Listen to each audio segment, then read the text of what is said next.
Les 5 commandements de l'étiquette aristocratique que vous ignorez. Politesse, bonne manière, savoir-vivre, oui, c'est le sujet de la vidéo. Parfois, vous êtes peut-être dans des situations où vous ne savez pas comment agir. Ou alors vous sentez un froid, un silence. Il y a eu une gaffe, vous le sentez, mais vous ne savez pas d'où elle vient, qu'est-ce que vous avez fait, qu'est-ce que vous avez dit. Est-ce que vous avez quelque chose entre les dents? Est-ce que la coiffure? Un épi dans les cheveux? Est-ce que tout le monde connaît une information que vous ignorez? Est-ce qu'il y a un code? Parce que là, il faut rire et ça c'est drôle, ça c'est pas drôle. Parfois en société, on est perdu. Moi, je l'ai été plus d'une fois. Et fort heureusement, il y a la possibilité de se sortir de cette situation, se sortir la tête haute. Cette solution, c'est apprendre les bonnes manières. Et oui, depuis 9 ans maintenant, j'enseigne le savoir-vivre dans une école en ligne. Pour moi, ça a changé ma vie. Et c'est pour ça à présent que j'enseigne ce savoir. Cet héritage aristocratique, dont on peut, donc l'héritage traditionnel, les usages de la vieille France, toutes ces manières, les bonnes manières, les mauvaises manières qui ont sculpté et façonné le patrimoine français, et tout cela a du sens. L'immense majorité des règles de bonne manière, c'est du bon sens. Génial à savoir, non? Et donc, pour moi, à chaque fois que je ne savais pas comment interagir dans certaines situations, j'ouvrais mes manuels de savoir-vivre, la Baronne Staff, Nadine de Rothschild, Berthe Bernage, et je comprenais de quoi ils retournent, quels sont les grands principes et quelles sont les adaptations modernes à en faire, donc les applications modernes. D'ailleurs, c'est ce que vous allez également faire dans cette vidéo. Vous allez piocher dans l'héritage aristocratique pour savoir comment mettre en place dans votre vie des petits usages qui vont faire effet levier, effet boule de neige, qui vont nettement améliorer vos relations aux autres. Alors, quels sont les 5 commandements de l'étiquette aristocratique que vous ignorez? 1. Toujours saluer correctement. Les aristocrates ne laissent jamais passer une occasion de saluer avec politesse et respect. Ne jamais ignorer une personne en société, c'est une règle d'or.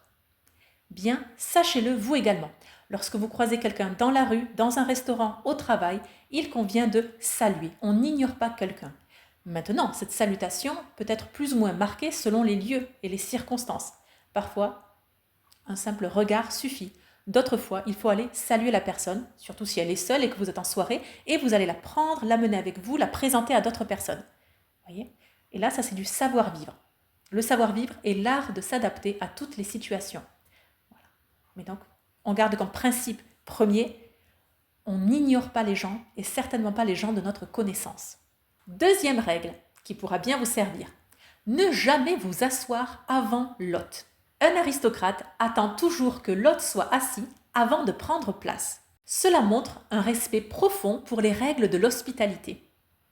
Donc, samedi soir, vous venez, vous êtes les premiers, vous arrivez à l'apéritif, très bien. La maîtresse de maison vous conduit au salon et vous fait un signe de vous asseoir.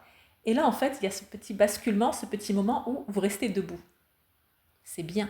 Et la maîtresse de maison s'assoit alors la première, en tout cas fait le geste de s'asseoir, avant qu'elle ne court à nouveau en cuisine ou ouvrir la porte.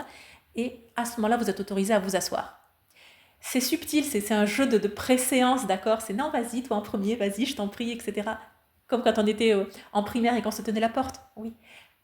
Mais ça fait partie des règles de l'hospitalité. Voilà.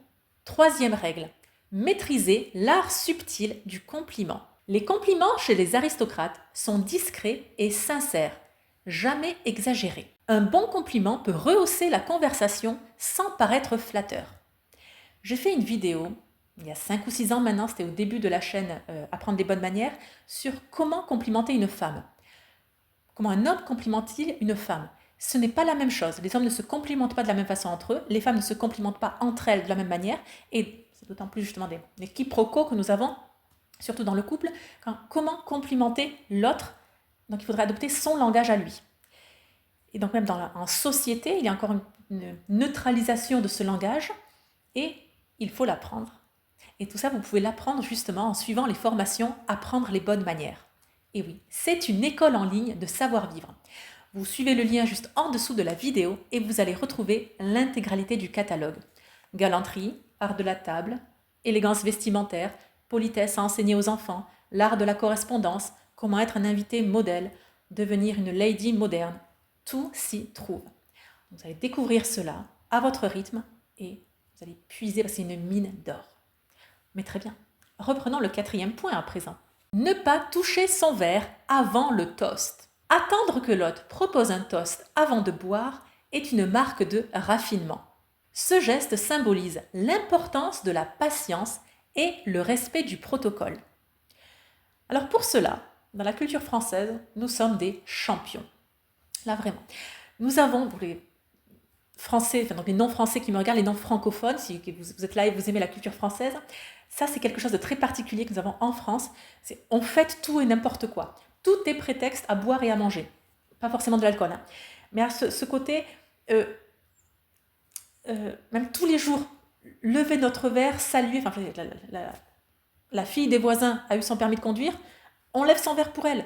Un verre d'eau, c'est pas besoin d'être de l'alcool. Et même si on n'est pas avec eux, on ne célèbre pas avec eux, ils sont dans leur maison, on est chez nous. Mais on est content pour eux. Et aujourd'hui, j'ai réussi mon créneau du premier coup. Ouais, enfin, c'est quelque chose d'extraordinaire. C'est très culturel français d'aller chercher 1001 prétextes pour boire et manger, enfin pour honorer, pour lever son verre, pour marquer le démarrage de la convivialité à table. Vraiment, ça c'est particulier. Donc, ce moment avec le verre, c'est génial. Voilà, donc vous saisissez votre verre, mais vous attendez un discours. C'est tout petit, d'accord, c'est 2-3 phrases. Vous entendez de l'occasion à, qu'elle soit énoncée, et à ce moment-là, vous buvez une gorgée.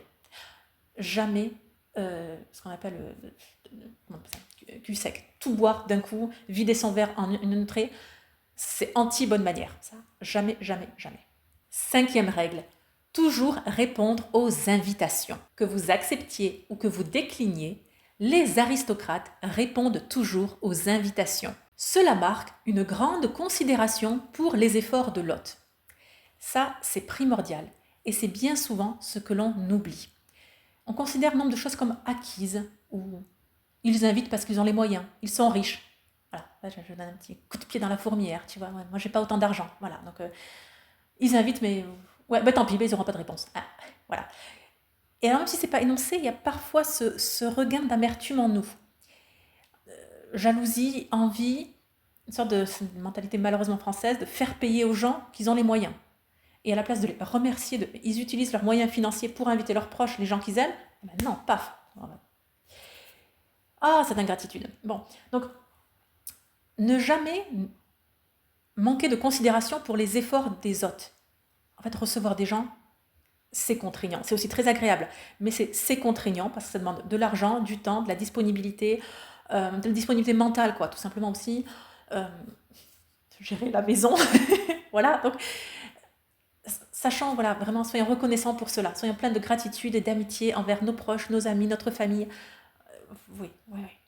À votre tour maintenant, prenez ce qu'il y a à prendre dans cet héritage aristocratique et essayez de l'expérimenter dans votre vie.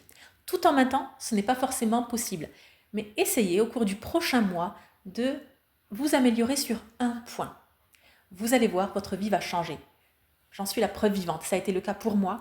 Et je ne peux m'empêcher depuis toutes ces années de partager ce savoir, ces usages aristocratiques, ces usages, ces traditions que l'on trouve dans les manuels de savoir-vivre. Parce que c'est des gens intelligents, sensés, qui ont observé la situation, observé le cœur humain et qui ont tout codifié justement pour les autres, pour faciliter les interactions humaines. Les règles de bonne manière sont comme le code de la route. On a besoin de règles pour bien circuler, pour que tout soit harmonieux. Bien. Là-dessus, si vous souhaitez en savoir bien plus sur les interactions sociales, je vous invite à découvrir gratuitement le guide des mondanités, sous-titré « 7 leçons de savoir-vivre pour briller en société ».